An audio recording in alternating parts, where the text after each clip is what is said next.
Alright guys, we have our first game in our second semifinal for the ZOTAC Cup Monthly Final starting up. The boys have actually already started the draft without us, so we're jumping in a few seconds late. Sky Temple is map number 1, and we have... yeah, I'm not going to pronounce that to the top right because I definitely can't. Like, it's one of the Polish mixed teams, and I'm going to try later on, but I'm not going to make fun, like, I'm not going to make a fool of myself at this point. And they are going up against Elysium Gaming here at this point, so we're going to see how that's going to work out for them. Right now, we're actually seeing a pick on... It's actually, like, interesting. We have, first of all, we have the combo on the side of our team to the left here with a Muradin, and them going straight into after Muradin, then also the Thrall. So that's a very heavy front line already that they're using here. And Elysium Gaming here with a ban on Li Ming before that. Our Polish team with also a very huge focus again on the Grey main and running that together with the Sonya and also Rega. So overall, like the setup that we have right now is already a bit of melee heavy for the Polish team. We're seeing them with that Sonya, which is like for a lot of teams like one of the big real win conditions. If you can keep her safe, then you will usually get a lot of value out of that and a lot of return. So a Tassela is oftentimes even chosen as a second hero for support with her, and that could be one of the bans that we're going to see on Elysium Gaming, even if they're afraid of that combo, and there is good reason to be afraid of that. Like, there it is, ban on Tassela. So I like that. Tassela has been banned out right now, and Tassela as the ban is actually like pretty sweet. Because, yeah, that's the false step, and for the reasons mentioned. I mean, the Tassela together with the Rega is in a situation where we are actually seeing them just like putting a lot of focus on Sonya. So the Elysium Gaming is saying like, hey, listen, Tassela, we want to get rid of those because, well, we somehow need to deal with Sonya. And we have already stuns, we have also Reverberation, we can go into Muradin, we can use the Thrall, we can use the Lockdown on the Wolf, can use the Sundering maybe to snipe her, but we still need to make sure that that shield is not going to add an additional layer of protection on her. So... with that being said, we're having Elysium Gaming with their picks now, and it is an Uther. All right, so Uther is being played right now for. Well, actually, I guess you can protect the Thrall with that. Of course, that's always like great having the Divine Shield here. It's not really the most common anymore. If you have that much of a front line, usually Charism would have been maybe an option. But I'm a little bit curious to see if they are starting to use something where Uther with the Divine Shield makes even a little bit more sense. If they have someone else that could jump the front line. But I don't really believe that they will go into... I mean, on Sky Temple, we have seen a couple of Illidan's. The problem if you're going into an Illidan is that you kind of have to have the perfect setup, and you need to make sure that your opponent doesn't get access to certain heroes. And with the Sonya already chosen, I really highly doubt that that's going to happen. But yeah, Elysium Gaming seems to just say, hey, the Divine Shield is going to be great for us. We're going to use it with Thrall, or whoever needs it at the front line, and going to make sure that we get that lockdown. So, yeah, I kind of like that. Works. There's a lot of stuns, by the way, that they have now overall. The Polish team, then, on the other hand, they still could need a bit more range damage if they're not going into a double support build. But as a frontliner, I suppose Johanna would make sense for them. ETC is also still around, though. Oh, that's... yeah, but I still think they need another range. Only relying on Greymane as range plus a little bit melee, that seems like putting all your eggs in a basket. I wouldn't like that too much. Johanna is a good choice at the front. Lightning Shield can be very annoying with her. I mean, she survives a lot. You can put it either on Sonya, you can put it on Johanna. Setup isn't too bad here for them at all, but a bit more range damage would be nice. Maybe even Lunara with this mix. Lunara would have to be careful of the Sundering on Thrall and the possible engage there, but she is also in a position where she can actually like hit a lot of these targets from a safe distance. Vala works as well. I would have liked the Lunara because we have a lot of, well, we have two frontliners and we have a Rega as well, so there should actually be enough space for Lunara to get her damage in. But with what we are seeing right now, with that Vala, they can also like do the trick, do the job with there. Vala, we have seen in the last game, and she can do quite well with this. Maybe in an auto-attack hybrid build, which has become very popular on Sky Temple. Of course, you can also like go again into the arrow build if you want. For Elysium Gaming, range damage would also be nice, and that is indeed a Zeratul. Alright, there comes our Divine Shield into play again. That's one of the things that we've been asking earlier. Divine Shield, what for? Only for that Thrall? Apparently not. Divine Shield plus a Zeratul always equals a lot of ouch. And that is a setup where they have, I mean, they have so much control in these fights. Think about Uther for a second going into Divine Storm again, and they have a massive like AoE stun, they have Sundering, they have a Maw, plus also on top of that, they have a Void Prison. I mean, that's as much team control as you can possibly get. I'm a little bit curious to see how they're going to play it. The only ranged hero that they have is Zagara, and they will try to put as much pressure as possible with Zeratul as is on the opponent. They don't really have too much of a follow-up, by the way, on a Maw or Void Prison, but they can also a section of parts of the opponent's lineup, and they try to just jump on the rest, so that works. But yeah, I'm a little bit curious to see how this is going to work out. So guys, we're going to go into our first game here.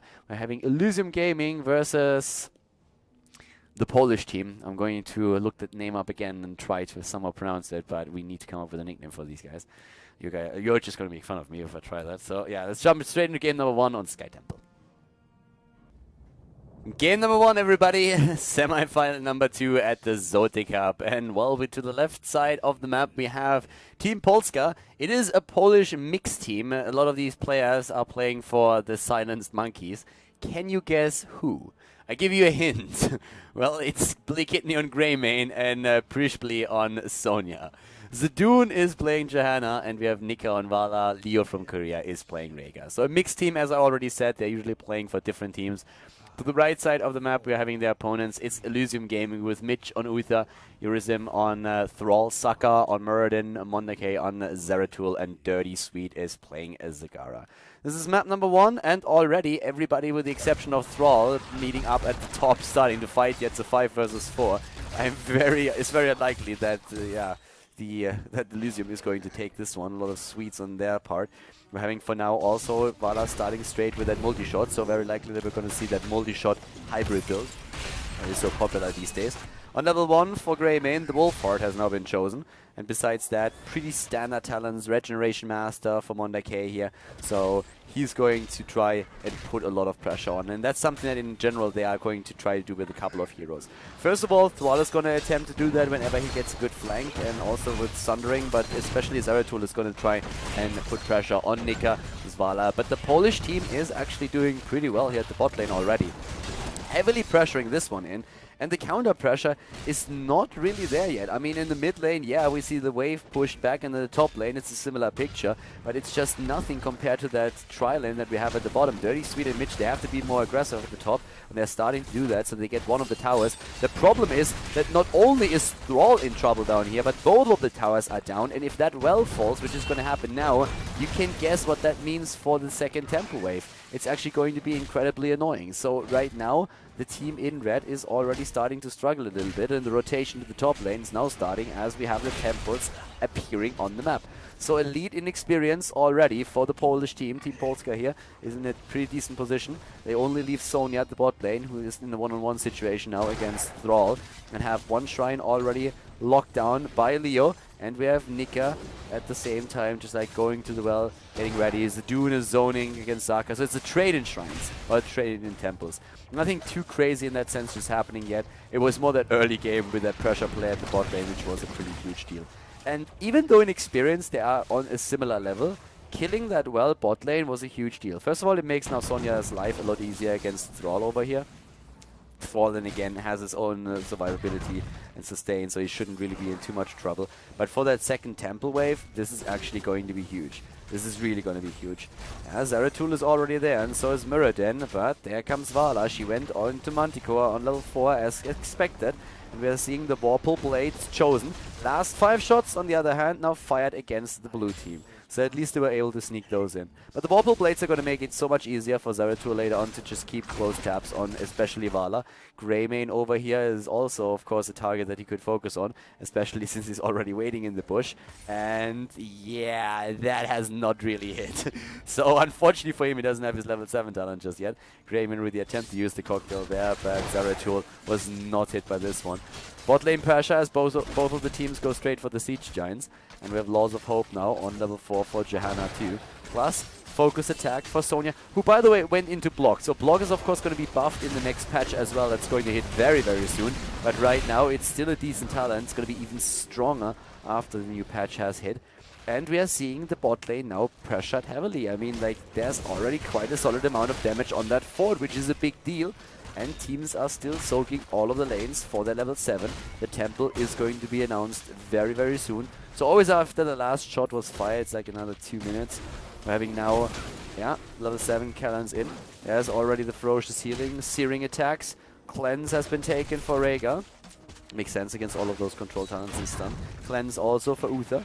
And we're seeing the piercing bolts over the potential battle momentum down here. Oh, Prishpli needs to move away, and he does. Zeratul is starting to move in as well. They really need to get everybody in here. Like, they need to make sure that Greymane is rotating down too when that temple is going to be announced, because without them they won't stand a chance there. Mid lane pressure against Johanna. Not sure. Yeah, Einskin is still up. Alright, that helps. And Blakidney actually jumped in, and that forced Zeratul to blink out. So that worked, saved Johanna. They're still with 5 on the map, and now they can just move down to the bottom.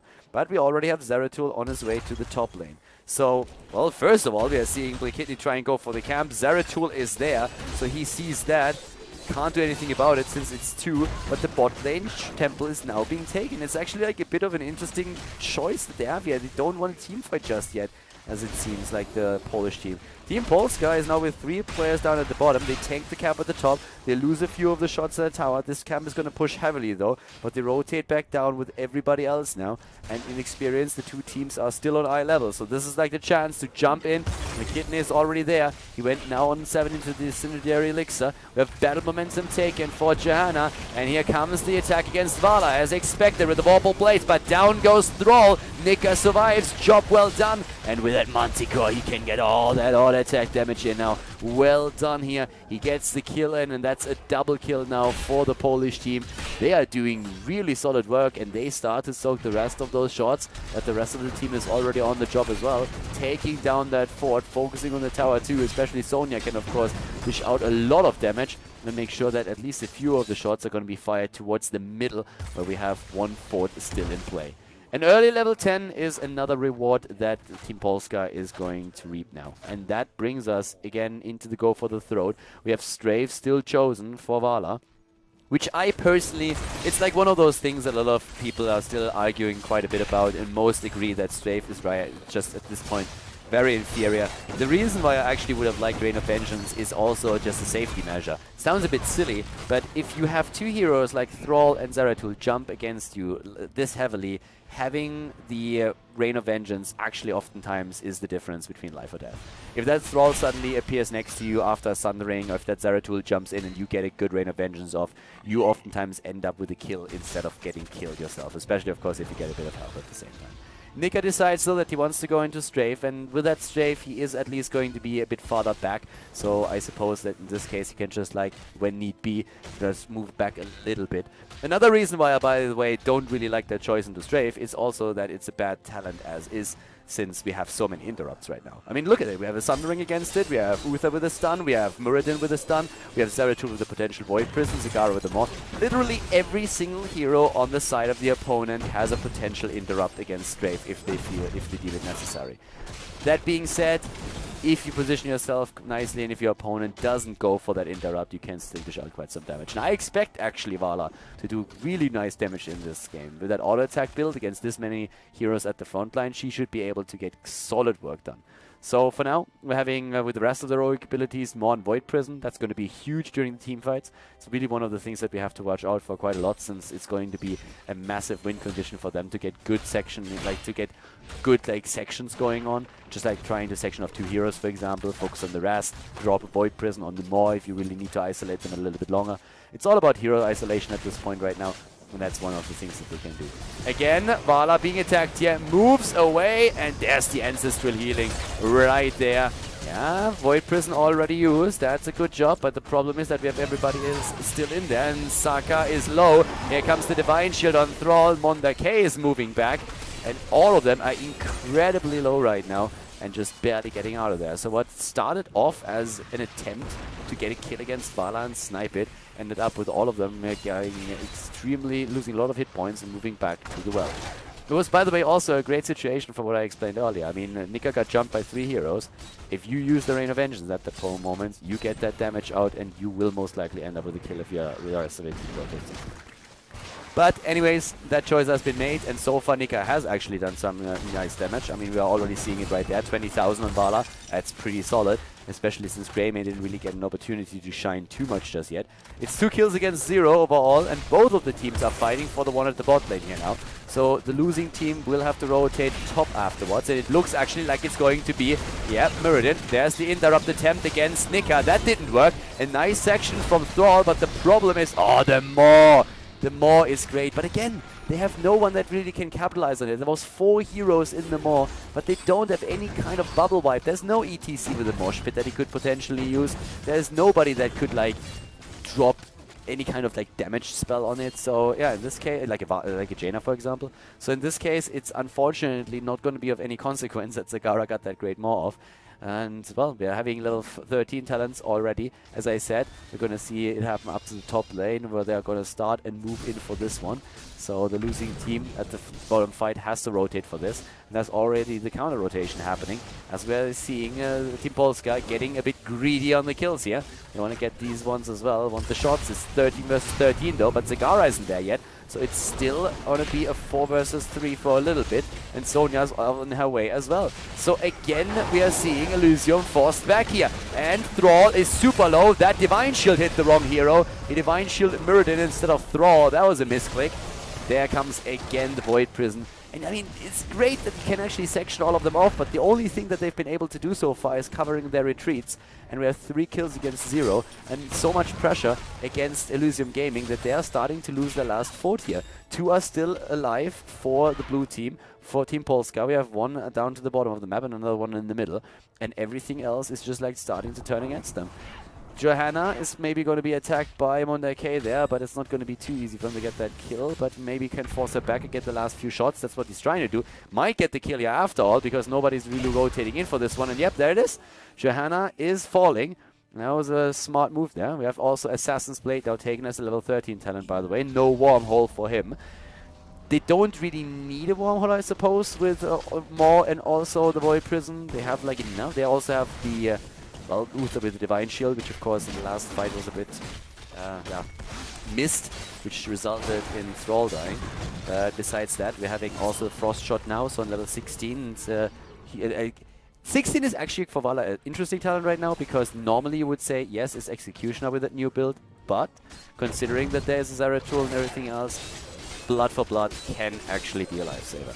So you have to just ask yourself, damage or sustain, what do you want? Like, 2 great choices, and you have to just go for whatever you feel more comfortable with. We're having on level 13 now also the tidal waves taken for Rhaegar. We're having the Mystical Spear plus the Burning Rage, which will make it easier for Johanna to take the creep tumors down on the map. Because so far I have to really admit that Zagara has done a pretty decent job getting creep done everywhere. And with that Burning Rage starting to eliminate this is going to become a bit of an issue. Another thing is, of course, that on level 7 for Zagara, we have in this case now the Endless Creep taken, and that is one of the reasons why she was actually able to put a lot of creep on the map. But that also means that they are losing out on a bit of potential damage or lane sustain.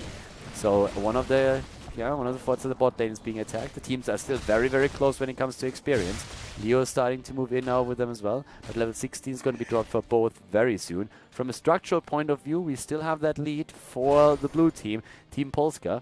But we're seeing by now Colossal Totem into Earthgrass Totem. Yes, and she goes for the Blood for Blood. On the other hand, Executioner is still being used. It's Greymane who does it. He says like, well, if you can't go into Executioner, but you still have that Frost Shot, then you know what, I'm going to take over with the damage. You stay a little bit safer and go into that Blood for Blood. So good choices here with the talents. We're having also the double bombs for the double Singularity Spike for Zeratul over the Rending Cleave, which has become more or less a standard on Zeratul on 16. Besides that, we have the Tempest Fury, Grace of Air, and now Benediction after Shrink Ray taken. So a lot of control for both of the teams during these fights. And talking fights, I mean, there's another temple now. There's another double temple, and they are starting to fight exactly for this one. Looks like Thrall is going to try and look for a good position for a Sundering. Monday K could go for Void Prison. Blinks out. Blink Kidney has to be careful here. He's trying to capitalize, of course, on the Frost Shots. They go for Uther. Here comes the Sundering. Well done. Sundering is out. Vala's Strafe, on the other hand, was interrupted. No use for that. Good Maw. They have only 3 targets right now, but everybody's still surviving. Good kill against Greymane. And also Johanna Brishbli got healed with an Ancestral Healing. This time it worked much, much better. The interrupt here against the Strafe worked wonders. We had at the same time also Sundering being used by Elysium to just like split them a little bit. The more as a good follow-up, sectioning off a few of the heroes. The focus right away on Johanna and Greymane. That was incredibly well done.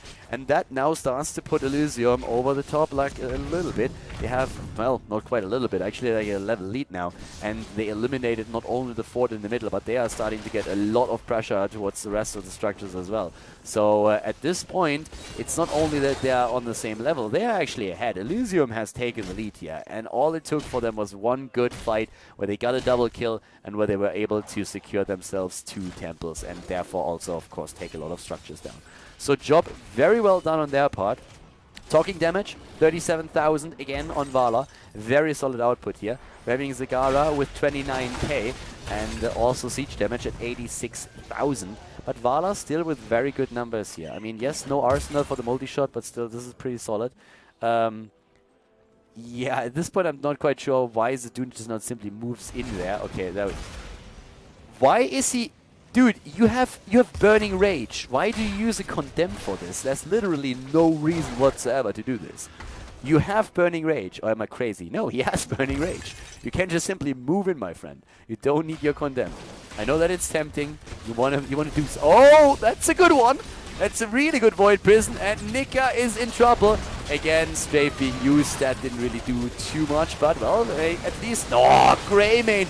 It was so close. The Ancestral nearly came through. Monda K wants to go for Nika again. Double bombs down there. The Dune is dead as well. Elysium is now doing a fantastic job sectioning off targets. They're about to get the kill against Brishbli over here as well. Dirty Sweet is moving in, and yep, that's Sonya down. Rhaegar is the only survivor. If there's another Stormbolt hit, then he is going to be gone. Actually, with Monda K moving in, he's definitely going to be toast. So that's an entire team wipe that we are seeing now. Elysium Gaming is taking this one, and we're having level 20 just around the corner for them. They also go for the boss, and they are looking extremely powerful here. At the beginning of the match, they definitely had a lot of trouble here finding their rhythm, and Team Polska was doing it very, very well. But in the last 2 team fights, Elysium definitely turned it up a notch. Like, these guys, they take the boss. They still have like one of the temples that they can now take up at the top. But this is, of course, going to be brilliant for them. Even the top lane has been pushed quite significantly. So the keep is, at this point, on half health. And they can push with the boss. They can go into the middle instead if they want. They can send the hero up to the top lane if need be. Johanna is actually just like trying to de-push the top for a moment before the boss hits bottom. But yeah, there's Blakitne. Too far out. Tries to jump away. And barely is. No, he doesn't. Sundering is there. And wow. Thrall really wanted the kill and he gets it, and that's level 20 with first of all the Nexus Blades taken for Zeratul. They're having also, I mean, Uther didn't even go into Redemption. Uther went into a Storm Shield here against like Bala damage, against like a lot of that AoE damage that we're having for the opponent. So yeah, they can really try and rock this. And actually with that kill against Greymane, they can try and go for core maybe. Depends on how much that boss is gonna liking that mid lane. But they are not gonna be too greedy here. They could have, I suppose, they take one of the structures in the middle on the way back, but they still have the temple up, so they can go for that. There's actually no chance for Team Polska to move in without Greymane and fight for it. So as long as they take the temple at the top, they will eliminate the keep at the top lane, and then this one in the middle is not going to fall, but it's definitely going to suffer quite a bit of damage as well. So Zeratul is already here. Cooldowns are like most of them are ready. Only one that is missing is Sundering on the 20-second cooldown, but more and also the Void Prison are ready, and that's the important part. Saka, Avatar. Okay, they start a fight. Greymane is back. It's a 5 versus 5 again. Isolation with the Void Prison. Focus against Sonya. Nothing you can do about that. Nika with the Strafe. They really don't care. Like, they're saying, like, dude, Strafe all you want. Like, that doesn't do anything against us. There's again the lockdown attempt, and yes, the heal hits Blakitne. He tries to go for Dirty Sweet, but the Divine Shield on Uther is absolutely in point. Zeratul dies though, but they get the counter kill against Rhaegar. And actually look for a moment like Zeratul might even be able to get out. Saka, is he going to get Stormbolts off? They try to go for Johanna instead. Greymane is, by the way, moving back now too, just saying. The more being used. I'm not sure if that was really needed, but I guess that's the kill for sure. Johanna is dead, and now they can simply go for core. 2 heroes are still alive, Nika and Blakidney. Actually, that means that they might be able to defend. That's the 2 damage dealers here. 2 of the best damage dealers are currently still alive, so yes, we're seeing them moving back.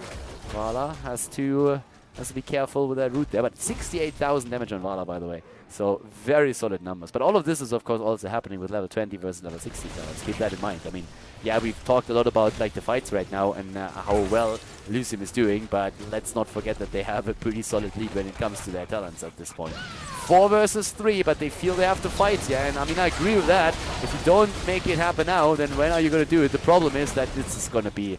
It's a desperation move as is. I mean, down goes again Greymane.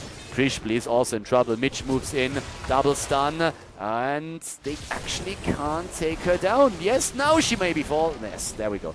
Okay, so Sonya is also dead. It's again a 5 versus 3. Zeratul is on the temple again. They go through the middle. They're actually playing this super safe right now. I feel they could really try and core maybe. I mean, let's look. They have so many heroics still up. I really think they could have gone for core. I believe they could. I mean, it's 3 heroes around, but still, you have your Void Prison up, you have your Sundering up, you have your Divine Shield up. They killed every single fort though, and they haven't lost a single, every single keep, and they haven't lost a single one yet. So chances of Team Polska coming back into this are pretty slim. Hunter's Blunderbuss, Indestructible, Ignore Pain, Bolt of the Storm, and Rewind have now been chosen as level 20 talents. But as you can already see here, we're now in a position where any kind of temple is going to finish the game. You get a temple, you can finish it. And let's not forget that Zeratul is actually like a beast when it comes to just like going for backdoor attempts. Zeratul Abathur backdoors have been so popular for a long time and for good reason. Like he gets very good damage out, and it's one of the things that they could use then later on as well if they only need a couple of points. I mean, he's not going to solo the core or anything, but he's definitely one of the heroes that can dish out a lot of damage at once. So if there's a chance that they're going to end up in a bit of a race, they're going to try and go for it. So besides that, we're seeing them starting to move straight through the bot lane for now. They push all of the lanes out. It's not even like they have 2 tools that allow them, 3 tools actually, that allow them to just disengage from any kind of battle. They can snipe heroes if they get a lock on them, but they can also just disengage. That was like the shittiest bubble that I've seen in a long time, but Johanna took mercy on Zeratul and actually ran into the bubble because she said like, oh yeah, you whiffed that completely. I don't want you to feel bad. I like to see people happy, so I'm going to move in. Mondake appreciates it, and he had some really nice Void Prison so far in the game. So let's be honest, whiffing 1 Void Prison is not going to be the end of the day for him, at least not in this setup. In a team fight it might have been a little bit different, but they are not going to be too unhappy here. It's a chance that they missed, I'd say. It's a 7-second, it's like a still 70-second cooldown at this point that they have to deal with, but overall they're going to be alright with it. The boss, on the other hand, that being taken away, they're not going to be alright with that. So they are going to fight for this one. And here's the Maw, and they fight for it. Dune is being attacked. Nika already healed. Yes, Zeratul needs to jump out of this one, and Johanna is about to fall. But maybe, yes, Thrall again jumping back here. This is actually getting really dicey at this point right now. But it looks like maybe they're... No, there's the kill against Johanna, but Thrall is dead as well. If that boss is claimed by the team in red, by Elysium, then that's it. And yes, they get it. 3 kills, and this is the GG, of course. Nika is the only one who survived in this case, and Zeratul is already on the hunt. He sees exactly where she is. Nudalisk was still chasing it. Zeratul is actually going... They're going for the temples. They're not even going into the middle. They're letting the temples do their work. They're not even putting hands on themselves. They're saying, like, yeah, we got this. Just take the temples, finish it, play it safe, and they do. The 1-0 lead for Elysium, ladies and gentlemen, here at the semifinal of the ZOTAC Cup Monthly. Great job by Elysium. And a pretty entertaining game. 18 kills against 5 in the end. And we're, of course, going to head into game number 2.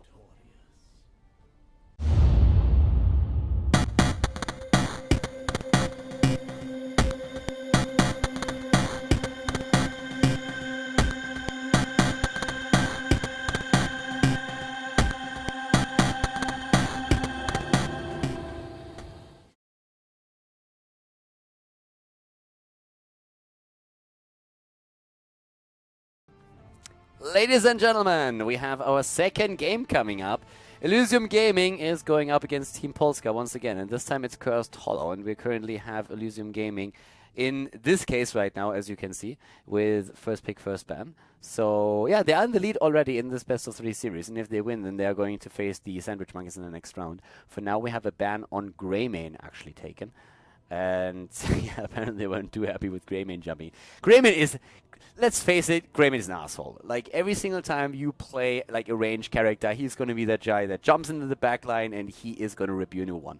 And we don't, like, I don't like him either. If I go up against the Greymane, I'm always standing there and I'm like, please be bad, please be bad, please be bad. That's literally me in Hero League every time I see a Greymane on the other side of the team. Because a good Greymane can just wreck you. So, Thunderstorm, thank you for the support, my friend. So at this point, we have Greymane banned out. They don't want to deal with that. I completely understand. And we have Li Ming banned out, meaning Zul is still available to the teams. And that is probably something that Elysium didn't really expect now. So I guess they were more hoping of going into a Li Ming here, but now that Zul is available, they have to make that choice between Falstad, Thrall, and Zul. Those are probably like the 3 heroes that on Cursed Hollow in the European meta you would see being taken the most. But, yeah. Alright. So at this point, we have Muradin as the frontliner, as the first pick, completely disregarding the 3 heroes that I just talked about. That's actually, like, super interesting. Muradin as a first pick on Cursed over the potential Zul or Falstad. Wow. That is really a high priority on the Dwarf. And he is very powerful, but now Team Polska, they have their shot at very, very strong heroes. It's actually a little bit tricky because let's assume for a moment they go into Azul plus Falstad. Then Elysium can actually, which they by the way do, Elysium can now go Sonya plus Thrall, just to give you an example, if they want to use both. Or they can just simply go into Sonya or Thrall and then add a Tacita already, which more or less guarantees them that they have a very good double support option for whatever hero they choose now. So that might have been one of the reasons why Elysium has said, okay, we're going to start this with a Muradin here.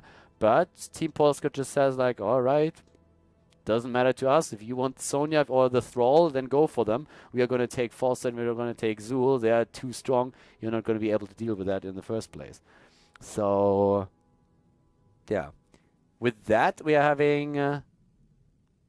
I mean, if you want to focus on Thrall completely, then Tacita would be a decent pick. You can go for the second support then later and put a range damage in. In range damage, we still have Lunara around, Vala around. There's an option to go also into Zagara again, of course. But then, yeah, Zagara taken. But with Zagara, I would actually not go into double support. I would actually play Muradin solo, tank plus Thrall at the front line. Then solo support plus a second damage dealer. I guess if you still get the Tacita, you could make that work. But I would rather have like more of another damage dealer there. So there's also, of course, still the option that we're going to see something along those lines with maybe even a Sonya play for Team Polska. And they have the next ban. And right now, I would limit the healer pool probably. I mean, Karazim, Uther, Rega are the heroes that we're mostly talking about right now when it comes like to the main heals. It's actually tricky to ban out heal against Elysium Gaming, I want to say, because they have a setup that allows them to go into a lot of different variations. They could play even with they could play Tyrande plus Tacita, for example, or Tyrande plus X. It doesn't really matter too much. They have the Muradin, they have Thrall, they can go for like lockdown attempts, get the damage in. On Cursed Hollow, Tyrande's great because of the interrupts. So that would work for them as well. And apparently the only thing that Team Polska is afraid of right now is that there is too much of a burst against them. Especially the setup with the Maw, of course, can be quite brutal if you get a good Ring of Frost and also then the Blizzard in. So in this case, they're just saying, okay, Jaina, don't want to deal with that. Don't really need that. For Elysium, it makes sense to ban out a tank. They banned Johanna, which more or less forces Polska into, or could force them into an ETC. And in this case, we have 3 interrupts already against ETC's Mosh Pit. So that's probably one of the thought process besides that. I mean, ETC still delivers the stun and has a lot more to offer than only the Mosh Pit. But it's, of course, one of the big things that he brings to the table. There is a Stitches on the other hand. You can play Stitches here. We could see even Stitches ETC, which we already saw earlier today. We could, if they want to go into a double tank role, we could even see like Chen plus X. We've seen a few Arthurs around, even though I'm not sure if in this setup you would use the Arthurs there. Rhaegar has been chosen as the main heal. Again, I don't really feel that they need to go for... If they actually pick a frontliner now, it would make them a bit more flexible. They could pick a second one later, or they could just simply say, hey, we need a bit more damage, depending on what Elysium takes. So I suppose going into at least one tank now would be a good choice. And that might be that ETC or that Stitches, one of the two. Like, get your main tank set up right now, and then you can still react to what your opponent does. The Sonya, alright, they commit to the Sonya early. I mean, as I said earlier, it is an option for them. That means, of course, that they are going to be a little bit weaker at the front line, since their main tank... Well, actually, if ETC is going to... Stitch is going to be their main tank, they're still going to have a high hit point pool there. That's the one problem that you have with ETC, that in terms of, like, the hit point pool, he's not as good as, like, a Muradin or a Johanna. His survivability is a bit weaker. He has more mobility than on the other hand, which helps him, at least over Johanna. And, yeah. For Elysium Gaming, they need a healer. And they could go into Charism here. They go into Uther, so that means that we're most likely not going to see another frontliner. Charism, actually, today, it's really surprising. In this series in particular, we have seen Elysium Gaming twice now going to Uther. They really seem to like Uther. Most of the European teams don't like him too much. They go mostly into Charisms, Rhaegar, or Tacita double support builds. But Elysium Gaming really favors that Uther. And the Divine Shields that we actually seen in the last game, except for that one misclick on Muradin, were spot on. So there were a lot of saves on Zagara, on Thrall. So it's a very similar setup that we already see for them. Like, compare... This is basically the exact same setup they had in the last map. If they go for a Zeratul right now, it's the exact same build. Like, it's the exact same setup that they had in the last game. Down to the T. If they use a Zeratul right now, that would be... I would have loved it, because it would just be like, okay, guys, if you allow us to get the same thing again, we're going to do that once more. But they get the Stitches, and that really forces them now into an ETC, doesn't it? I guess if you don't want to play ETC, you have the option to go into Ethereal. What else could they play? Diablo doesn't have any real synergy with the rest. Or I would have said that they could maybe like go into Diablo and play with like some kind of apocalypse setup, but they don't really have too much of that. So if anything, if they don't want to go... Yes, the Tyria. I like it. Okay, cool. So I like that. It was more or less an attempt to force him into ETC. They go over the Tyrael instead. And if you play him tanky, they can do a lot. And on this map, he has a lot of utility that he can offer. And that's going to be great.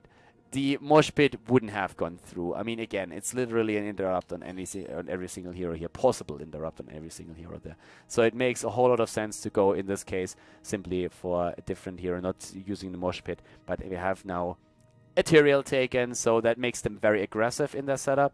That also allows them, of course, to counteract a bit of that potential damage with the Sanctification then at times. So that's going to be good. But yeah, Elysium Gaming going up against Team Polska. So guys, let's jump in and find out which team is going to take it here in Curse Hollow. Game number 2, everybody, has started up. We have the 1-0 lead for Elysium here at the semifinal of the ZOTAC Cup Monthly against Team Polska, our mixed team. And to the left side this time, we have Team Elysium with Mitch on Uther. We have Mondake on Muradin, Saka playing Stitches, Elysium on Thrall, and we have Dirty Sweet on Zagara. To the right side of the map, our Polish mixed team with Blakitny on Zul, Prishbli on Sonya, we have Zedun on Tyrael, Leo from Poland on Rhaegar, and Nika is playing Falstad. So it's nearly the same composition again for the blue team that we had in the last game. The only difference is that this time as the last pick they went for Stitches instead of going into Zeratul, and that more or less forced that Tyrael that we are now seeing on the side of their opponent. So the early game didn't really go too well on Sky Temple for Team Elysium, and right now they are of course going to attempt to change that a bit, but they won the game in the end, so the outcome, they were probably pretty happy about that. Especially those Zagara Moors were pretty sweet, and also the Void Prisons. I mean, I think we've seen one bad Moor, one bad Void Prison. Everything else was more or less on point. and that was very, very cool for them then. No fights in the mid lane. Falset is actually flying down. Nika's flying behind the gate. A bit of pressure already against the first tower, and it's half the health. So that helped them. But we have Regeneration Master now also taken for Tyrael. Tyrael with the Regeneration Master. Gathering Storm build again for Falstad.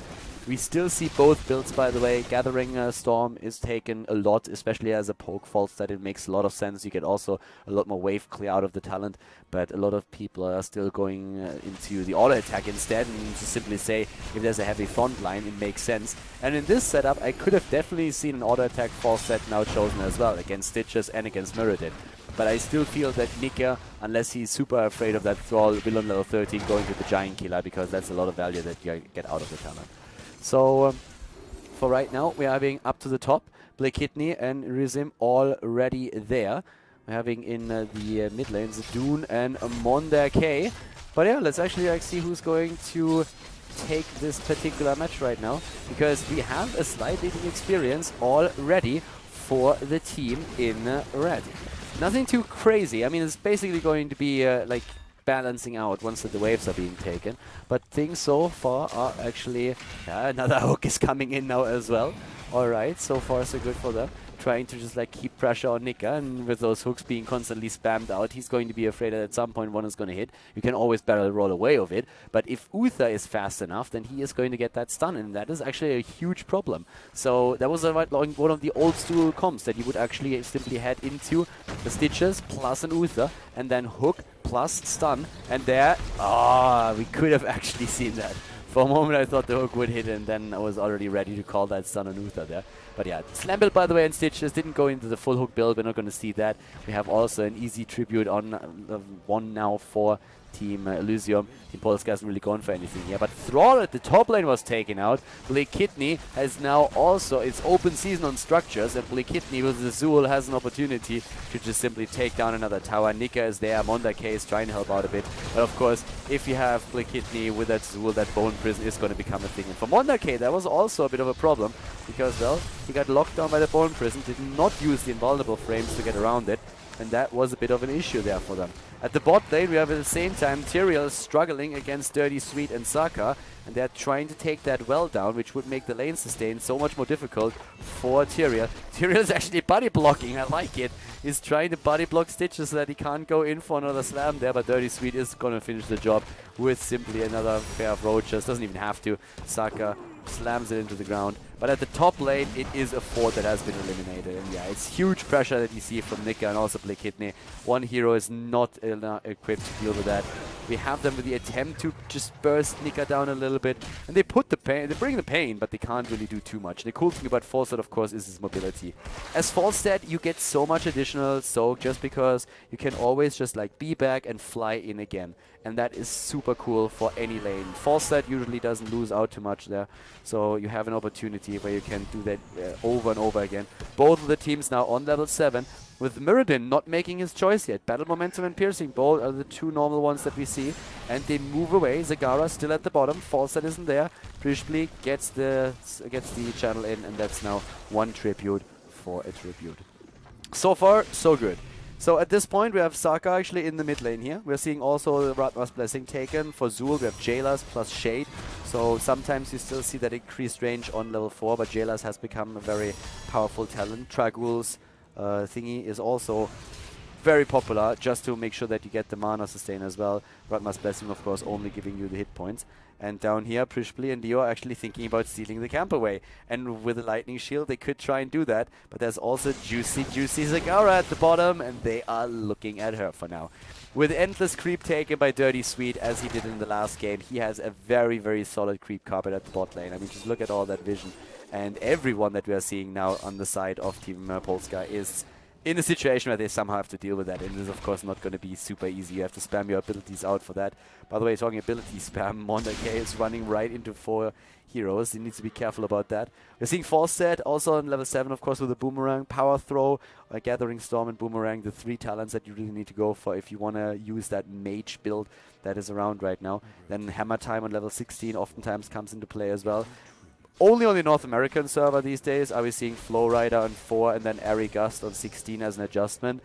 You are closer to the action because you don't have the power throw and you don't get that mini stun from hammer time, but you can spam it out a bit faster because you have the massive cooldown reduction. So it's a bit of a different approach on playstyle. Nice hook, and there's the stuns, but Leo is able to get out of there, gets healed, and we had of course then also Tyrael with another shield around. That helped for sure. Once again on level 7 we are seeing Wind Shear, by the way, taken. So Thrall going more into an auto attack build than anything else, or like Wind Shear damage, not heading into the adjustments with the follow through that we oftentimes see, especially if you are thinking about even going for level 16 chain lightning. Nice jump to dodge for now at least. The Bone Prison, well done. Once again they're starting to jump, but look how low the entire setup of Elysium is, and they are about to lose. Well, no, they kill Tyrael, but Tyrael can now maybe trade. It's a 1-for-1. He explodes, and in this case you can tell that he hasn't really gotten an opportunity to take anybody down just yet.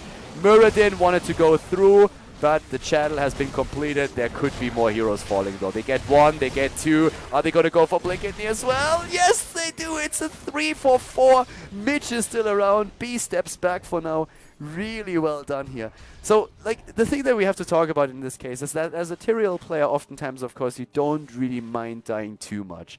In any kind of, like, you're not going to feed or anything, but in any kind of team fight, you want to be the first one to die, because you can still either get a lot of value and damage out of your explosion, or you're at least going to zone the opponent as they're all going to try and run away from you. So that's a huge part of his kit, actually, of how you play with him. But in the setup that we've seen just there, that was one of the things that didn't really work out completely. He didn't really get too much value out of it. Now we're having Boss about to be taken. Monarch moves in. Mitch is around as well. They don't abandon it though. Camp has been taken. Thrall is there too. They have to abandon this one. I mean, they have a false set with Gust, but still. We are talking about a potential Divine Shield, about a cleanse where you can cleanse out the Gust. So there's a lot of that they can actually do against that. And yes, they have to move away right now. There's that hook and the stun. And they try to go for the kill, but good job. Sanctification plus Gust use, but nice! The flank takes down Falset. I'm really liking how Elysium is currently playing this year.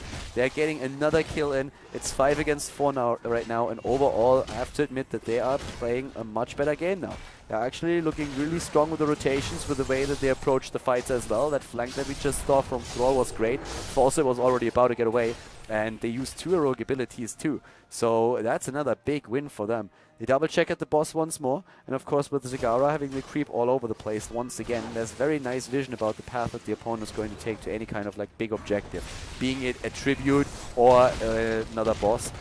Bone Prison more being used to scare people off than anything else right now.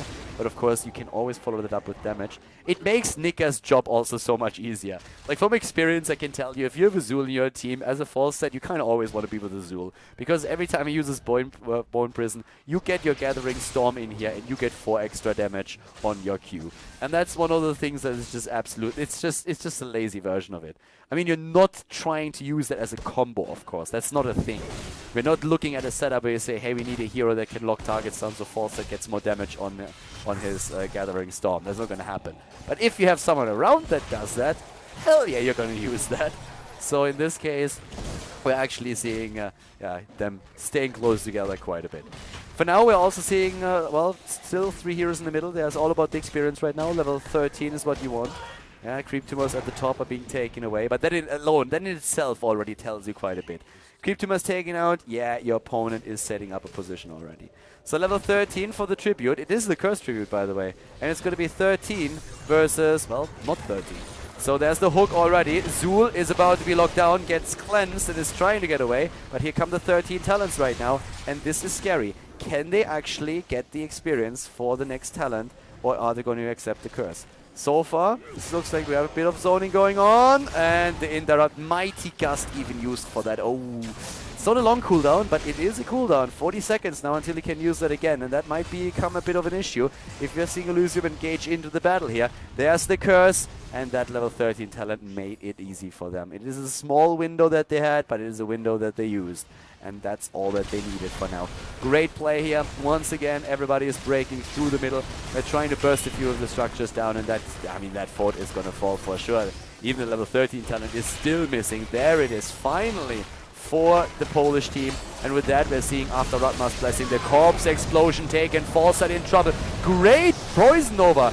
Really nice Poison Nova. Good heal on Falstad as well. Keeps him alive. Mitch is about to fall. Heals himself, but there's Sake. He's down. That's the kill against Stitches. The kill against Muradin. The kill against Zagara. That Poison Nova got massive, massive value. Yes, another great gust, but actually he might get away. Maybe not. He's trying to, but that Bone Prison is just a bit too strong. 4 kills, and now the lead in experience for the team in red, and they already rotated Sona to the bot lane to get additional damage in.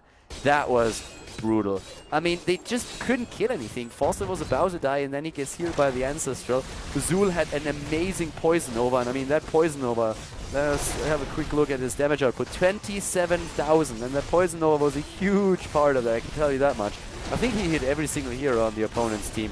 And that's the problem that Uther struggles with. You just have a massive problem. Just the longer the fight lasts with Uther, the more of a problem you have to really keep everybody on high health. Just because the cooldowns that he has and the way that his kit works are not really designed for that. He's very good with a burst heal, but not really good with like sustainable heal over huge durations.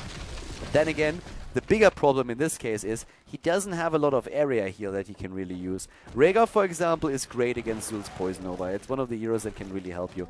If you have a double support combo and one of the heroes is Brightwing, that can help you out as well. But Uther is just in a situation where he can't really do too much. After level 16, it's going to be easier for him since he will have Benediction, and instead of like double stuns, he can go for double heal. So that is going to help him then quite a bit. If they get a couple of Storm Shields then later on, potentially, they could use those too.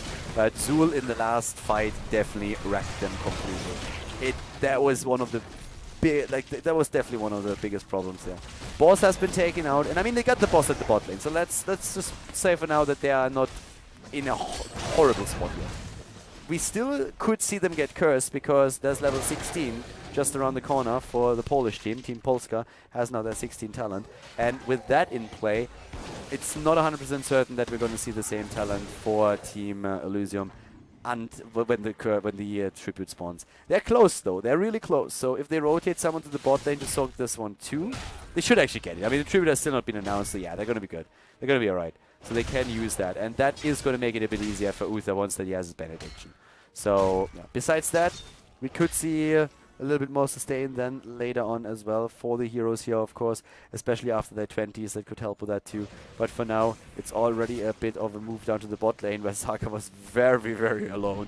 There's the 16, and for Muradin alone that helps him with the Stone Form. There's the Benediction, so Uther can now heal twice, can heal 2 targets, for example.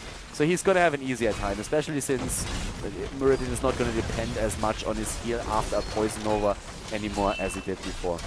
Stitches after Relentless going into Pulverize. It's actually kind of funny that he still thought, hey, with everything that we have on the opponent's setup, I still need my Relentless. I don't want to go into the Mega Smash. Instead, we're going to go for this one. Already the zone, hook being used. They're trying to go for the lockdown here. And, oh, nice hits from the Gathering Storm once again. And the Sundering coming to play. Poison Nova is there. And now they have to try and somehow survive that. Saka is already using his Putrid Bile. We have Sanctifications. They're moving into it, actually. Nice isolation with the Holy Ground. The Maw is great, though. A great Maw. The kill against Tyrell. He's trying to explode on that. That Mighty Gust didn't really help, though.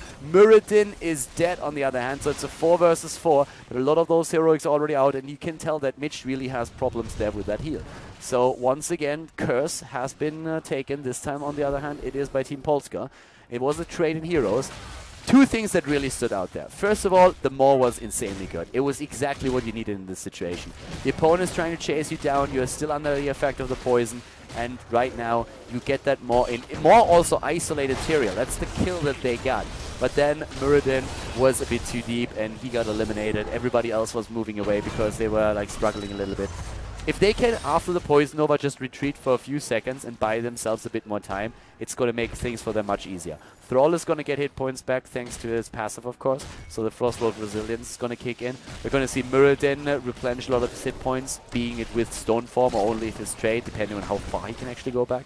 Uther is going to get his cooldown ready and can then heal again. So that's definitely a few of the things that they can do here. Wow, that fly-in the Mighty Gust. Great, that's a kill right there. Well played by Nika. That was incredibly well done. Isolating Zagara like this, everybody threatening in, Zagara moving to the top, and Nika flying in at the perfect moment and actually just like blasting her away. That's beyond. That shouldn't have happened. That was actually Saka setting it up a bit with that hook. I mean, hooks can of course be a big game changer right now and really be the win condition for Team Elysium Gaming. But they are really starting to fall quite behind. I mean, there's a couple of good things to talk about as well. We have both of the teams on 0 tributes. That's very, very good for the team that is behind. That's not so good for the Polish team because they would love to get another curse soon. But for a long, long time, they won't be able to pressure too much. The bosses have also been taken. This one is going to be back in 30 seconds. The one down here in 40. So we could see another exchange between the two bosses or someone laying a bit of a trap. There's also no level 20 before that happens. So the good news for Elysium is that they won't end up in level 20 being a hit for their opponents when there's a lot to do on the map. Bosses should be taken by them, and also curse should not be an immediate threat. So there is a high chance that they will be able to soak to 20. At the same time now, though, they have to make a couple of plays before 20 hits, and that means they have to at least take one of the bosses. Or they have to be willing to just like give theoretically both of them up. So that's going to be like a huge deal over the next few seconds here, the next few 1-2 minutes to see what's happening with that. Uther is, by the way, the only one that hasn't died yet. They're trying to go for a little bit of a trap setup here at the top lane so far. And, well, Uther and Rhaegar, the two supports. The two supports that basically play backline the entire time. So again, we're having already, yeah, Stitches is starting to move in very far out. The rest of the team isn't really there yet. Like, dude, I don't... Okay, so Falstad flies in and... What? Okay, so, yeah, mistakes were made on both sides. First, Stitches decides to suicide into a bush with his team not even being around. I mean, if you just want to see what's in the bush, then throw a hook, dude. And then Falstad decides, well, that was too easy. Let's make it a little bit harder for ourselves and fly in. And I think that he was trying to fly in a little bit farther than that. I can promise you that much. The idea was not to land in the middle of your opponent. The idea was to land behind them, gust them in. And if that works, it could be game. I mean, no joke there. If that actually works, it could be game. But he kind of miscalculated a little bit. I have no idea why they're going for... Well, they're going for the tribute, so that's definitely going to be a curse. But they need to go for the boss instead. And I mean the bottom boss. They're going to try and go for this one at the top, which also works, but there is holy ground on Tyrael. Tyrael is holy ground. I'm not sure what they think they're going to be able to do there. Are they really going to... Are they going to try and get this away? How? Well, for now, there's Sanctification being used, holy ground, and Captain Obvious says hello and takes the boss. So there's the Poison over, the kill against Zagara, the kill against Thrall. That was incredible weak play by Elysium. That was not smart. Mitch is dying now as well, and that's game. Well, maybe not, but like it's definitely going to keep. I have no idea what they just did. That didn't make any sense whatsoever. Like, you know there's a Tyrael around, and unless you kill the Tyrael, you have nothing that really can deal with him. Tyrael just sanked on the boss, then used holy ground, and they took the boss. The much smarter choice would have been to move to the bottom, get this boss over here, and then you have at least options. Right now, like, Team Polska can do whatever they want. They can try and go for core. They can go keep, take tribute, take second boss. They have another keep of the opponent falling at the bot lane. With boss nearly at full health, they can simply go for core. I really feel like there was a horrible decision that Elysium made there, and it's definitely going to cost them the game now. So level 20 talents versus level 19, and yeah, we're going to see a third map between these guys. In this case, Team Polska takes the game. They're going to win this one. Thrall and Zagara are back, but not in time. Even another Sanctification is being used here. And this is, of course, it. So GG, well played. And we have Team Polska forcing the third game out of Elysium.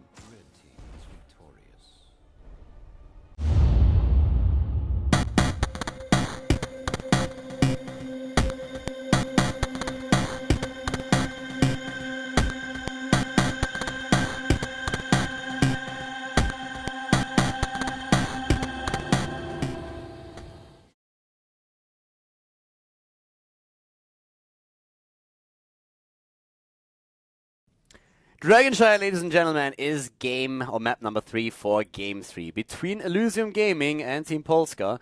After a very questionable decision at the end of the second game, yeah, more or less decided the game in favor of Team Polska, who played a great series as is and actually had a very solid standing in that second game already.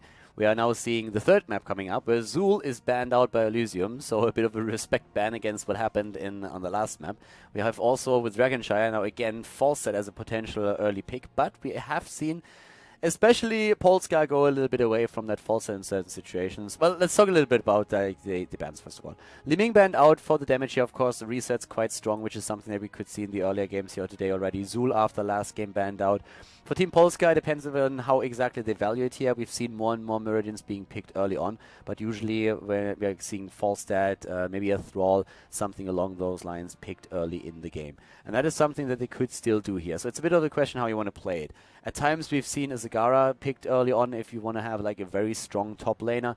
Usually top lane is solo because at the bottom lane you have access to 3 camps overall, so you always try to put like the tri-lane on the bottom, or you make a rotation happen between the middle and bottom, and then you first of all make sure that your opponent doesn't take camps, and if you get a kill there, you can get a camp quite easily as well. They go for Falstad, who is on this map amazing. After level 20 in Big Mount, he is more or less a god, since he can just simply like go on a shrine and then immediately like fly to the shrine, go immediately into the middle, get the Dragonite. We've seen like so many games where Falstad actually like went on one of the shrines, the team was still fighting there, and he just like hops into the middle, bam, gets the Dragonite, and that can actually decide the match. So for Elysium Gaming, they prioritize that Mirrodin a lot, and they do that again. So Mirrodin and Thrall has been a setup that they've been using throughout most of the game so far, and it worked actually quite well for them. So I could definitely see Thrall for them once more.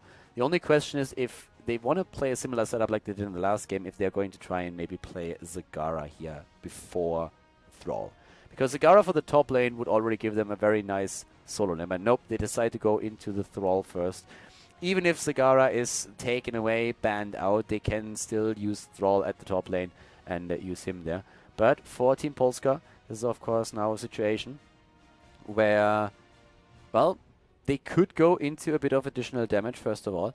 Right now, when we're talking like frontline, it's some of the things that Elysium was actually trying to limit a little bit. But so far, I didn't really feel like Team Polska has a huge problem with that. If they want to have someone at the top lane, they should maybe go for a Zagara at this point. It would also taking it away from Elysium, because from the first and the second game, it looked very much like Elysium has like a bit of a comfort zone playing with exactly those heroes. So I feel you would serve two purposes for this. But after we've seen Elysium ban out tanks in the last game and pick them away, they actually decided to go into a Johanna. Johanna on this map is also nice because you can get more wave clear out thanks to Nighttech spawn. And that means that you will have more vision on those shrines. Like pushing lanes out on Dragon Shire is incredibly important if you want to get access on to the Dragonite and the objective in total. Because if you don't push the lanes out and your opponent does, you are starting to lack a lot of vision. And there's a lot of setups or a lot of like positions where you can set up a gank against someone, so that makes it very tricky. Falstad already in a position where he can fly to any lane and really can help you out to gank someone here, so that's helping.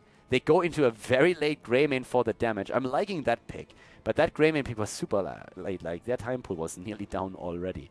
And Greymane is a good choice. I like the Greymane play in the first game that we've seen from Team Polska already, and now they're going to try and bring him into play here once again. So they has nice wave clear as well that he can use, but that's definitely a good pick for them. So when it comes to bans with this setup, we could see again healer being eliminated.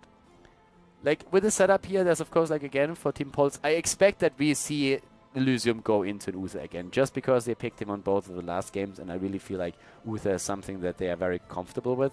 I would have said that with the setup that they're running here, a Rhaegar with a Lightning Shield for Thrall and the Burst Heal would fit as well, but Rhaegar is banned out, and I like it because I believe that they are going to take Uther, and then that leaves Karazem for Polska. So they're trying to limit the options a little bit of what Team Polska can do right now. And they have the next ban. So and they ban Zagara. As I said, Zagara ban would make sense. Either pick her away or ban her and try to destroy that comfort zone of Elysium a little bit. With the setup now, as I said, Uther would be my pick for them.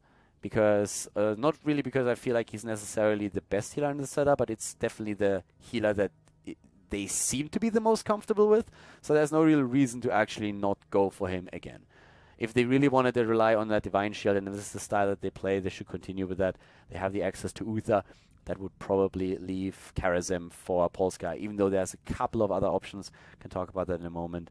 But yeah, Brightwing has on this map been chosen a couple of times as well, also to count out the global presence of a Falstad.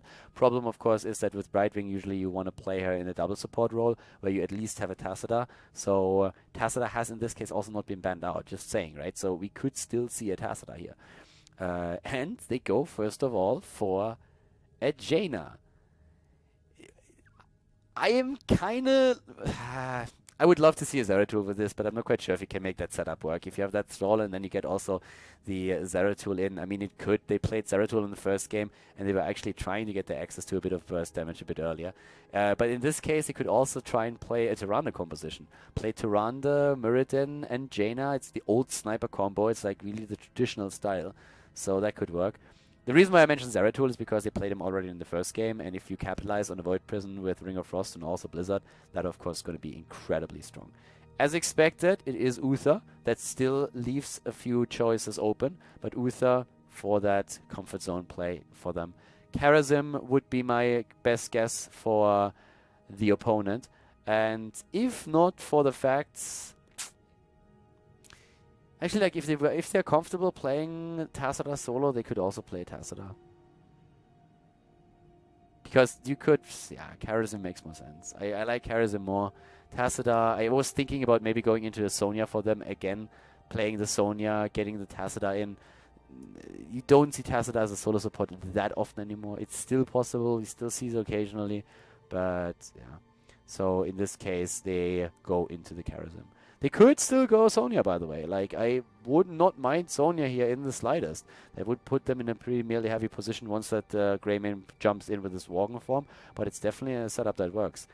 They go for Leoric instead. Pressure against Muradin. All right.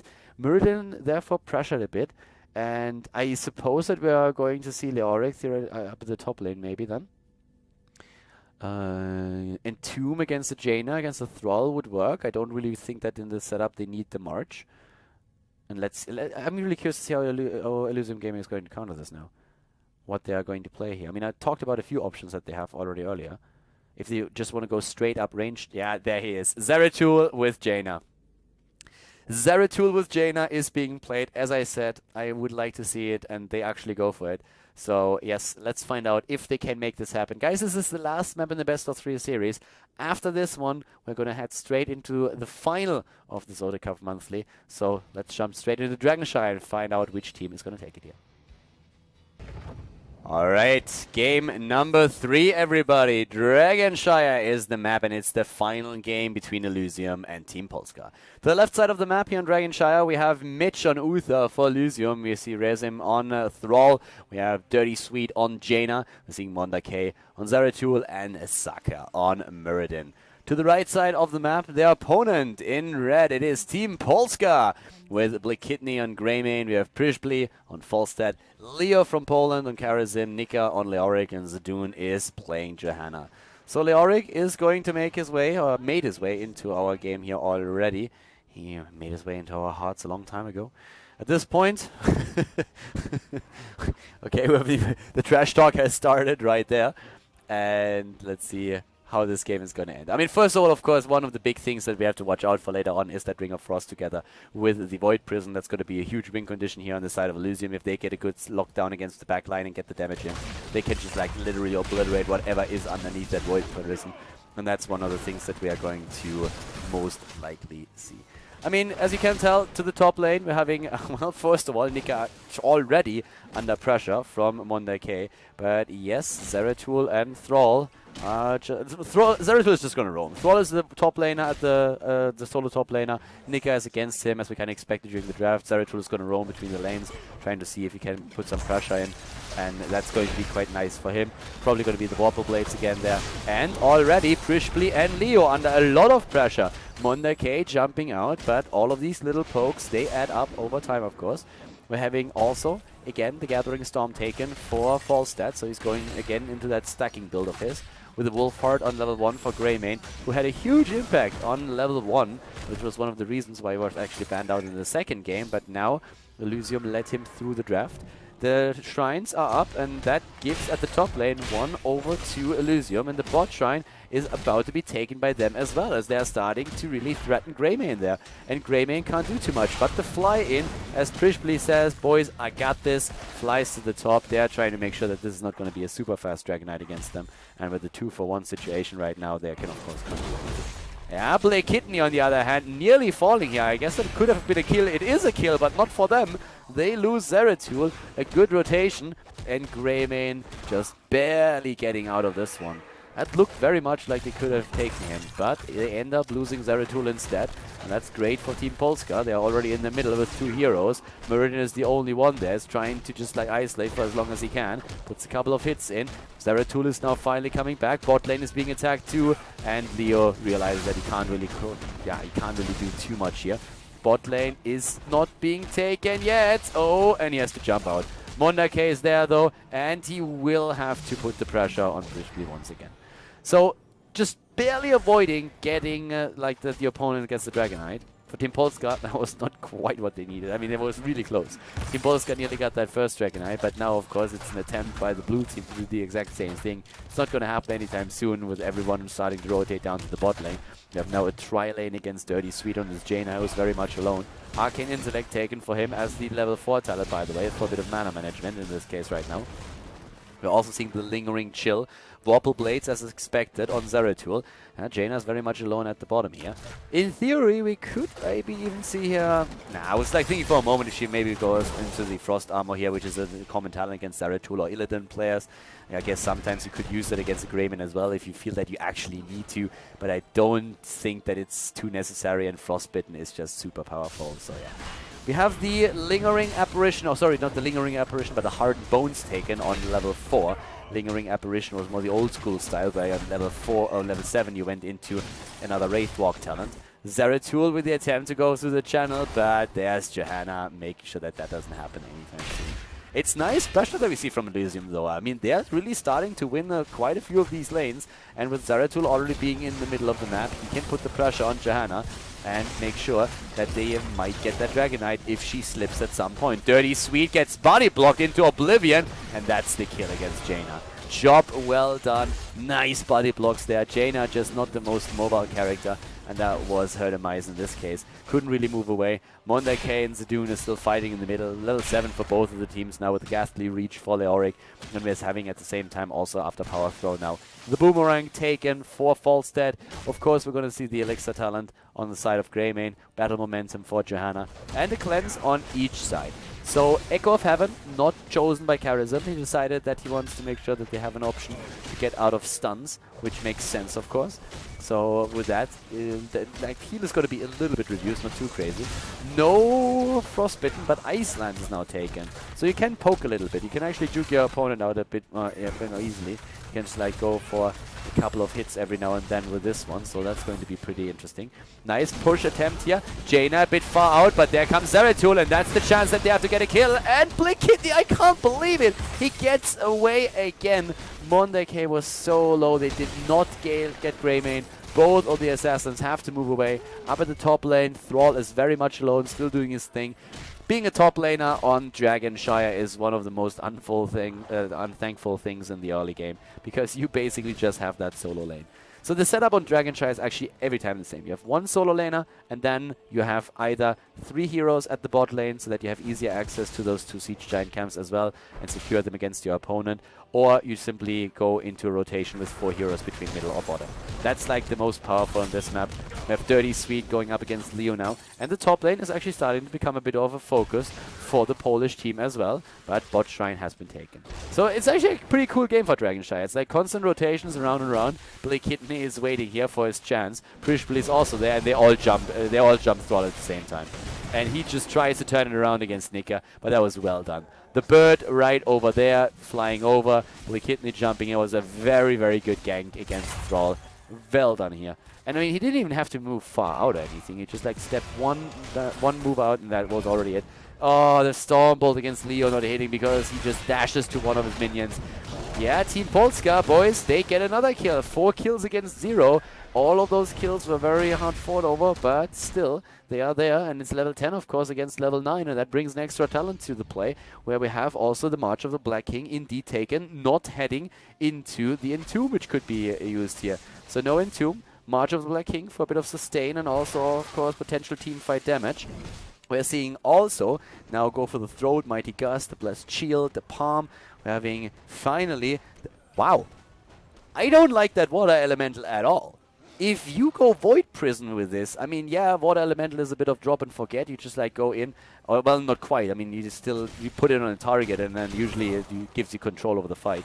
But with a Void Prison setup, I would have bet money on the fact that they go for the Ring of Frost here.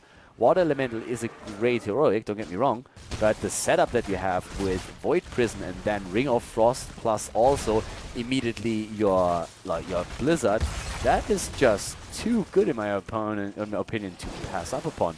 So I'm very surprised by that heroic. Muradin goes into Avatar. They're starting to go to the top. Zeratul with the Void Prison already there. They're isolating him. And here comes that Blizzard. First, that didn't do anything. Nothing. Like, absolutely nothing. Leoric is down though, and that was important. Can somebody move into the mid lane? Nope. So Jaina didn't really time her Blizzard right, and it's literally impossible to not hit a Ring of Frost if you have a Void Prison setup. So it's at least I think so. So I really believe that that Water Elemental was not the best choice for the Elysium. But then again, let's see how they played. They played great with Maw and Void Prison in game number 1. They had very good isolation. If they can do that again and they just isolate a target and burst it down, slow it down with Water Elemental, they might be able to get a kill like this. So it might not be that bubble what that we were hoping for. But in this case, Blizzard, of course, it didn't really do anything against Falstad. The first wave hit when the Void Prison wasn't released yet, and then Falstad, yeah, just simply could fly out before the second wave hit. So the communication between Zeratul and Jaina definitely has to be spot on. Zeratul either has to release that Void Prison or Jaina has to time that perfectly, like one of the two. The teams are still, like, we have not seen a single Dragon Knight, by the way. Not a single one so far. And right now, we're having, Mitch and currently, he needs to be super careful with Saka now moving in. There's a Zeratul on his way as well to help out, and that could finally be that kill. Maybe not. Pushplay is there.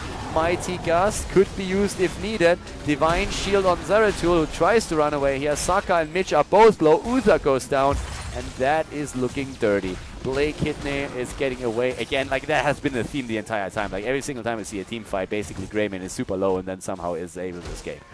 So now we have level 13 with Unfettered Assault. We are seeing also, we are also actually seeing that Giant Killer as expected. I mean, yeah, we can of course use their talent here. Relentless, double Burning Rage is all about the damage right now. I mean, they're really all about the team fight damage being in the opponent's face. They have a double tank set up as is, so they can really go for Burning Rage. And that helps them, of course, with the wave clear too. And they are just trying to solidify that lead and experience that they have by getting structures. And they can easily do that since they had the talent lead up to this point now. So we're seeing a Giant Killer also used for Zeratul, which is actually an interesting choice there. Giant Killer used the last time, like we have not seen Wormhole by him.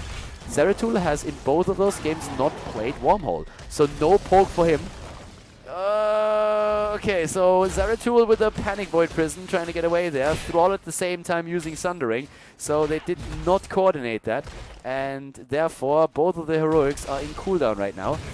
Elysium has shown us great playing coordination in the first game, but I have to admit that in this third match so far, they haven't really found their stride yet. So they need to somehow do that if they plan on winning that game and advancing to the final, because right now we are seeing the Polska team in a much better position. This is level 16 for them. Zadoon is currently on his money pick. Bonus points for that, by the way. Looking good, my friend, looking good. He's currently moving down to the bot lane to maybe even get another kill and preparing that. And, yep, there's the Condemn. Can go for the slow with the punish. And, not quite. Looked for a moment like they might be able to slow someone down even a bit more, but it didn't really happen that way. So Zeratul sneaks in. What Elysium is currently doing is they're playing around the opponent. They're trying to get those shrines, making sure that there's no Dragon Knight against them while they don't have their next talent, because they know that level 16 is going to be something that they somehow have to deal with. And moving around the opponent is one of the things that he can do. Johanna already with the imposing presence. We're seeing now also a Hammer Time on Falstad. We have also the Elixir completed, or the cocktail build completed on Greymane. And at the same time now, Circle of Life for... Actually, no, Soothing Breeze. Soothing Breeze has been taken. All right. Okay. I'm not sure what exactly they want to do with the Fnatic tank, but why they need to soothe him. Maybe they made him angry. But yeah, besides that, removing a lot of the slows, I suppose, from especially Jaina is going to be what he's planning on. It's actually like a couple of things that he can do with this. But yeah, that Jaina slow is of course going to be one of those things, and Lingering Chill is also something that you can remove with this. So that is definitely going to help. Interesting though that they did not go for the extra heals here. With 3, potentially 4 melee heroes in the fights, I thought Circle of Life would be a great choice for them. But Soothing Breeze, if they feel they don't have enough control and are slowed too much and also like stunned, then of course that's a talent that gives you a lot of value too. Talking about like talents, level 16 has been hit by Elysium as well. And we have now Northern Exposure taken. Zeratul not making a choice yet. Usually Rending Cleave, but he went double bombs in the first game. Stone Form for Muradin. And we're having, besides that, still no Dragon Knight.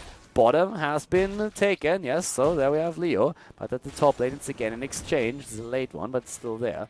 And yeah, I mean, overall, this game, we're 12 minutes in, guys. 12 minutes in. We haven't seen the Dragon Knight yet. There's the double bombs, by the way, taken. So double Singularity Spike. The attempt to go for Uther again. When it comes to damage, 27,000 on Jaina and 77,000 siege damage. So she's definitely the top damage dealer in both categories for her team.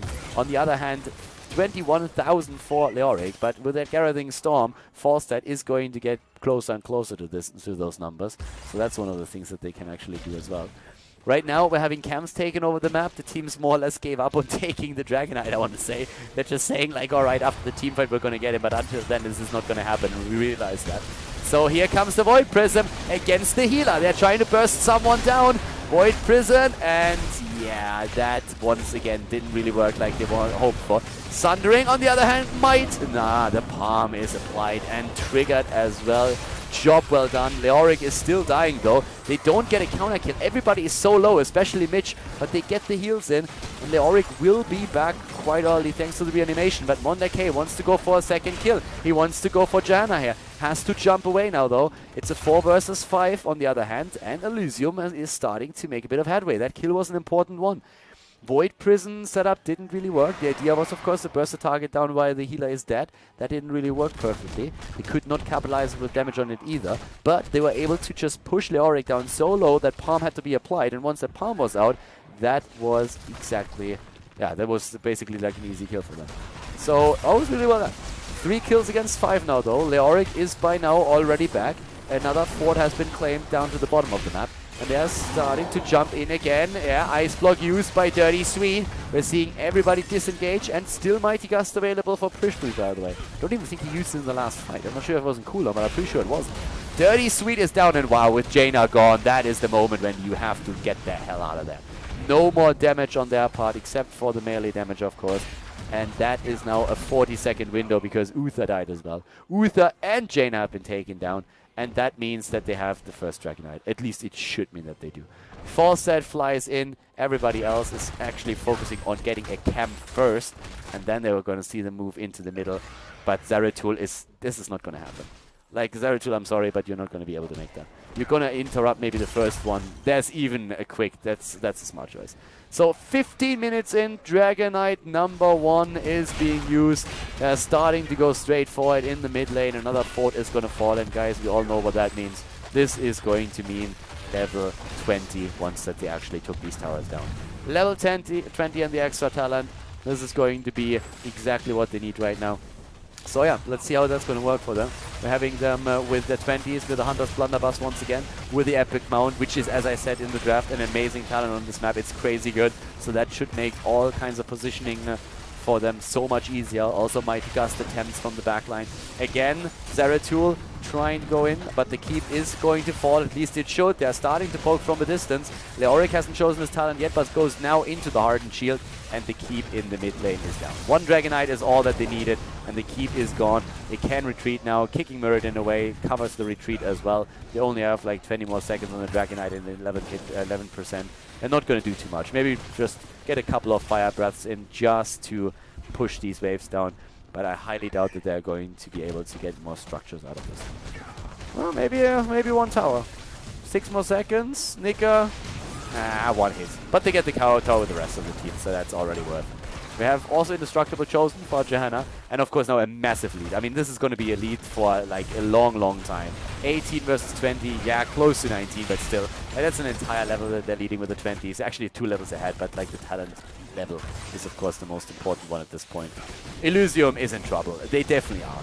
They won the first game, but now they lost, or they're about to maybe like even lose the second one. Nice bubble this time for the save, but Zeratul gets still taken down. Zeratul dead.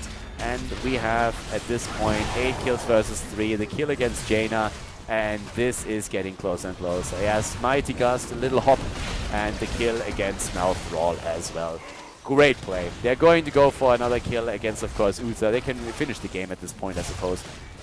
Really low, though, and they need a bit of heals. But we should still... We have a bit of mana on Kidney. They want to try and finish the game. And this looks very much like this is going to be it. They're jumping in with everything that they've got, and that is more than enough to drop the core. And the palm has also been activated here. Kidney is, yeah, that's the kill against Luther. This is game, ladies and gentlemen. We're going to see a final between Team Polska and the Sandwich Monkeys as Team Polska takes down Elysium with a 2-1 victory in the semifinal of the ZOTAC Cup Monthly.